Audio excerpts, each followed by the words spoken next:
پھر ایک واجب اعتکاف ہوتا ہے. واجب اعتکاف وہ ہوتا ہے جب آپ منت مان لیں.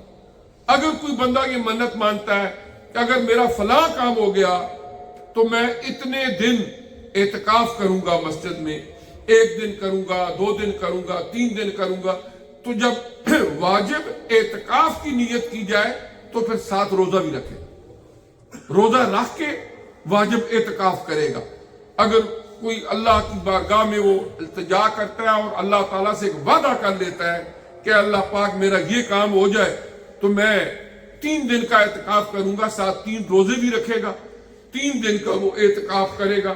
اور جب یہ بندہ کہہ دیتا ہے اور وہ بات پوری ہو جاتی ہے، اب اس کے بعد یہ واجب ہو جاتا ہے. اس کے بعد تیسرا جو ہے وہ ہے سنت اعتکاف. سنت اعتکاف رمضان المبارک کے آخری عشرے کا اعتکاف ہے کہ مرد حضرات جو بھی قریب ان کے مساجد ہوں اس مسجد کے اندر وہ اعتکاف بیٹھیں، یا کہیں پر بھی وہ اعتکاف مسجد میں بیٹھ سکتے ہیں. اس میں یہ ہے کہ 20واں روزہ جب ہوتا ہے، 20th روزہ، افطاری سے پہلے وہ اس مسجد میں چلے جائیں، نیت ارادہ کر کے اعتکاف کا. اب جو ہی مغرب کی اذان ہوگی اعتکاف شروع ہو جائے گا، اور پھر جس وقت عید کا چاند نظر آنے کی خبر آئے اس وقت وہ اعتکاف کو چھوڑ کے وہ ختم کر سکتے ہیں. اس دوران جو بنیادی شرط ہے وہ یہ ہے کہ جو مسجد ہے، مسجد کا کیا معنی ہوتا ہے؟ سجدہ کرنے کی جگہ. ٹوائلٹس جو ہیں وہ اگرچہ مسجد کی پریمیسز ہوتے ہیں، لیکن آپ وہاں پر جب جاتے ہیں تو حاجت ضروریہ کے لیے جاتے ہیں، لیکن وہ آؤٹ آف مسجد ہے. ضروری حاجات کے لیے جا سکتے ہیں لیکن غیر ضروری طور پر کھڑے ہو کر کوئی گپ شپ بات چیت نہیں کر سکتے. آپ وہاں پر جائیں، رفع حاجت کریں، وضو کریں، غسل کریں، جو بھی صورتحال ہو، اس کے بعد آپ واپس جو ہے وہ مسجد میں آ جائیں. اسی طرح جو شوز ایریا ہوتا ہے جہاں پر ہم شو ریکس ہیں اور وہاں شوز رکھتے ہیں، یہ بھی مسجد کی حدود ضرور ہے لیکن سجدہ کرنے کی جگہ نہیں ہے. وہاں پر بھی جا کے باہر کھڑے ہو کے باتیں کرنا وہ بھی آؤٹ آف مسجد ہو جائیں گے.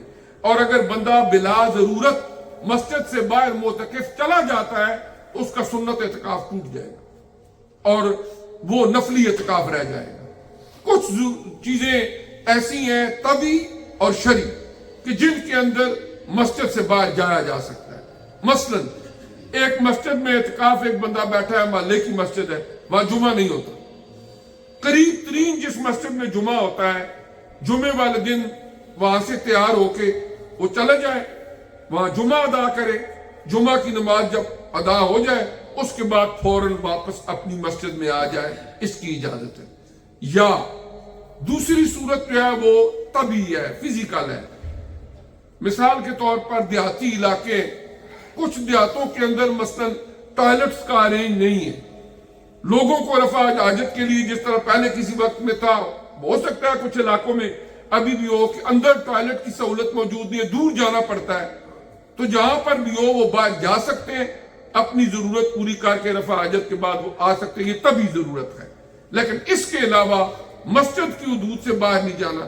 جائز گفتگو کر سکتے ہیں لیکن بلا ضرورت اعتکاف کی حالت کے اندر. ویسے بھی مسجد کے اندر دنیاوی گفتگو سے پرہیز کرنی ہوتی ہے، لیکن اعتکاف کی حالت میں محتاط رہے. البتہ دینی گفتگو یا کوئی اچھی بات یا کسی کی بھلائی کی بات کریں، اس میں کوئی حرج نہیں ہے. تو اس طرح اس ڈیوریشن میں جو اعتکاف کا اصل مقصد ہوتا ہے، بنیادی ایک مقصد اعتکاف کا یہ ہوتا ہے کہ ہم لیلۃ القدر کو پا سکیں. عام حالات میں ہو سکتا ہے کوئی بندہ ان راتوں کے اندر سو جائے، کوئی اور ایکٹیویٹیز ہوں، تو یہ تو ان ساری راتوں میں جاگیں گے. اس لیے لازمی طور پر وہ جو رات آئے گی تاک راتوں میں سے ایک، اس کو بھی پا لیں گے. اللہ تعالیٰ سمجھنے کی عمل کی توفیق دے. جزاک